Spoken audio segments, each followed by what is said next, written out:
سلام و احترام، مهندس امیدی هستم، اینترن دانشگاه علوم پزشکی لرستان. با تحلیل سوالات پرانترنی سالهای گذشته و پیشبینی سوالات پرانترنی اسفند 1404 در خدمتتون هستیم. امروز راجع به درس ریه صحبت میکنیم. سوالات ریه کلاً از تشخیص بر اساس علائم که بیشتر توی پنومونی، سل و پارافیوژن بود، توی سالهای 1402 و 3 به سمت مدیریت و درمان آسم، سی‌اوپی‌دی و آنتیبیوتیکا رفت. الان بیشتر روی اورژانس‌ها و یافته‌های اختصاصی مثل هموپتیزی مسیو، کریزی پیوینگ و آمبولی ریه تمرکز دارن. توی سوال یک، یه خانم 30 ساله اومده 10 روز پس از جراحی سزارین با تنگی نفس ناگهانی، درد پلوراتیک قفسه سینه و توی معاینه یه هارت ریت 115 تا و یه بلاد پرشر 120/80 داره. ساق پای چپ بیمارم 3.5 سانتی متر بزرگتر از سمت راسته و یک تندرنس مسیر وریدی داره. طبق ولز کریتریا مناسب ترین اقدام تشخیصی چیه؟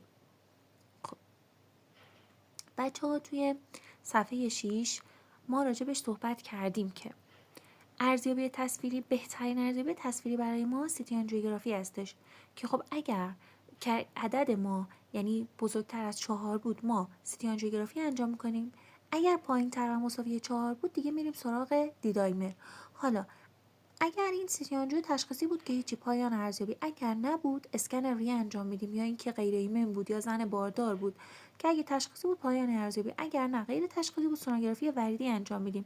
اگه مثبت بود آمبولی ریه رو درمان میکنیم و اگر منفی بود خیر ام‌آرآی، آنژیوگرافی و اکوکاردیوگرافی مری انجام میدیم. توی صفحه 6 جزء به این موضوع اشاره کردیم. بچه‌ها الگوریتم ولز الان دیگه وارد سوالات شده و بر اساس امتیازی که میاد ما باید الگوریتم ولز رو بررسی کنیم و با اون امتیاز تصمیم بگیریم که برای بیمار چی کار کنیم. بیمار اینجا یه تاکیکاردی داره. خب یه جراحی اخیر داره که هر کدوم از اینا 1.5 امتیاز داره. و بچه‌ها الان با توجه به اون ساق پای چپ بیمار که 3.5 سانتی متر بزرگتره یک دیویتی محتمل داره. خب پس هر کدوم از اینا یک امتیاز حداقل بالای 4.5 به ما میده. اینطوری باید سیتی آنژیوگرافی عروق ریه رو انجام بدیم.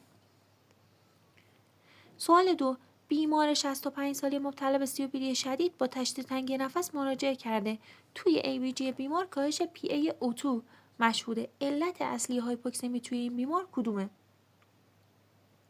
بچه صفحه 12 بخش سی‌اوپی‌دی اشاره می‌کنیم که مهمترین علت تشدید تنگی نفس توی فرد سی‌اوپی‌دی همین عدم تطابق تهویه پرفیوژن یا VQ میسمچ هستش توی بیماران سی‌اوپی‌دی. خب بچه سوالات ABG قبلا صرفا بر اساس تفسیر گازهای خونی بوده.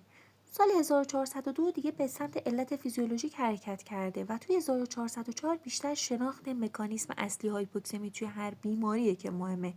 مثلا توی سی‌اوپی‌دی به دلیل تخریب راه‌های هوایی و پارانچیم، نواحی با تهویه کم اما پرفیوژن نسبی ایجاد شده یک ویو میسمچ داریم که علت اصلی هایپوکسمی هستش. توی سوال 3 درمان آسما داریم. استبابش چجوریه؟ یه خانم 35 ساله با تشخیص آسم اومده تحت درمان با دوز متوسط کورتون استنشاقی یا ICS. اون ذکر میکنه که توی ماه گذشته 3 بار به دلیل تنگی نفس شبانه از خواب بیدار شده و هفته‌ای 3 روز از اسپری سالبوتامول استفاده میکنه. گام بعدی درمان استباب چیه؟ بچه اینو حتما بخونید، همیشه ازش سوال اومده، وقتی هم نمیگیره، تایمی هم نمیگیره. صفحه 15 درمان سی‌اوپی‌دی که الگوی گلد قابل تامین به آسمه. بچه برونکودیلاتورها درمان اولیه تمام بیماران مبتلا به سی‌اوپی‌دی هستند که روش ارجح خب استنشاقیه. بتا آگونیست های طولانی اثر باعث کاهش علائم و این جلوگیری از تشدید حملات میشه. درمان ترکیبی با آنتیکولینرژیکا خب بهتر از هر کدوم به تنهایی هستش. بیمار توی مرحله آسم متوسط پایداره، علائم روزانه بیشتر از 2 بار در هفته و بیداری شبانه هم بیشتر از 1 بار توی هفته داره. گام بعدی اضافه کردن لانگ اکتین به بتا آگونیست ها به دوز متوسط ICS هستش. خب بچه‌ها قبلا سوالات بر تشخیص آسم تمرکز داشت، بعدش به سمت طبقه بندی شدتش بود، الان دیگه بر الگوریتم درمان پله یا استپ آپ تاکید داره. سوال 4، یه آقای 50 ساله‌ای به دلیل سرفه خشک مزمن که از 2 ماه پیش یعنی همزمان با شروع داروی کنترل فشار خون آغاز شده مراجعه کرده. توی ارزیابی این بیمار کدام مورد نادرسته؟ بچه‌ها گزینه A سرفه ناشی از تجمع بردیکینین توی پایانه‌های حسی عصبیه. B احتمال بروز این آرزو تو خانم‌ها بیشتر از آقایونه. C. شدت سرفه با کاهش دوز مصرفی دارو بهبود پیدا میکنه و D. سرفه ممکنه تا 1 ماه بعد از قطع دارو همچنان ادامه پیدا کنه. بچه‌ها شدت سرفه با کاهش دوز مصرفی دارو بهبود می‌یابد. سرفه ناشی از ایس یک عارضه ایدیوسینکراتیکه و به دوز دارو وابسته نیست، برخلاف آنژیودم. بنابراین کاهش دوز دارو تأثیری توی بهبود سرفه نداره و باید دارو قطع بشه. بچه‌ها سوالات عوارض دارویی صرفا بر اساس تشخیص بود گذشته. الان بعدش به سمت ویژگی‌های بالینی رفت. الان بیشتر بر اساس خصوصیات اختصاصی اون عارضه تمرکز داره. مثلا سرفه ناشی از ایدز وابسته به دوز نیست. سوال بعدی. سوال 5. آنالیز مایع پلو رو انجام میدیم. توی آنالیز مایع پلو یه بیمار 55 ساله سیگاری نتایج زیر به دست اومده. یه پروتئین 4.5 گرم بر دسیلیتر، یه LDH 500 و توی فرمول شمارش غلبه با لنفوسیتاست. کدوم تشخیص محتمل تره؟ بچه‌ها صفحه 16 بیماری پلورومدیاستان میگه که پلورال افیوژن ناشی از سل غلبه لنفوسیتی تو مایع پلو داره. و تشخیص افتراقی‌های کاهش pH مایع پلو، بدخیمی، آرتریت روماتوئید، تروما همراه با پارگی مری هستن. خب پس الان غلبه نوتروفیل بیشتر با پنومونی، آمپین و پانکراتیته. غلبه لنفوسیت، بدخیمی، سل، آرتریت روماتوئید و لوپوس. غلبه اوزینوفیل هم که یا خون توی پلوره یا آزبستوس یا عفونت قارچیه. پس اینجا که ما غلبه لنفوسیتی داریم به سمت بدخیمی یا سل حرکت میکنیم. و حالا اینو بهتون بگم بچه‌ها منبع ما صفحه 16 بود، میتونید این هم بخونید. سوالات خوبی ازش همیشه میاد. سوالات افیوژن بر افتراق ترانزوداکزیدا بوده قبلا، بعدش به سمت غلبه سلولی که پی ام در مقابل لنفوسیت‌ها متمرکز شده. الان ترکیب غلبه لنفوسیت با LDH بالا با پروتئین بالا تقریبا پاتوگنومونیک بدخیمی یا سل هستش. خب سوال 6. توی HRCT بیماری با تنگی نفس پیشرونده و یک کراکل ظریف دمی توی قاعده ریه یه نمای لانه زنبوری داریم، یعنی هانیکامینگ داریم و برونشکتازی ترکشنال هم مشهوده. تشخیص محتمل کدومه؟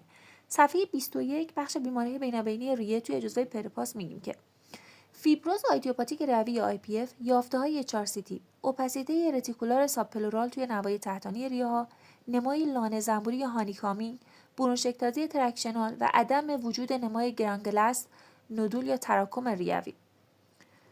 بچه‌ها تریاد ترکشن، برونشکتازیا، هانیکامینگ و پردومیننتلی پریفرال بیزال توی HRCT پترن UIP که تشخیص IPF رو قطعی میکنه. توی بسیاری از موارد نیاز به بیوپسی هم نیست.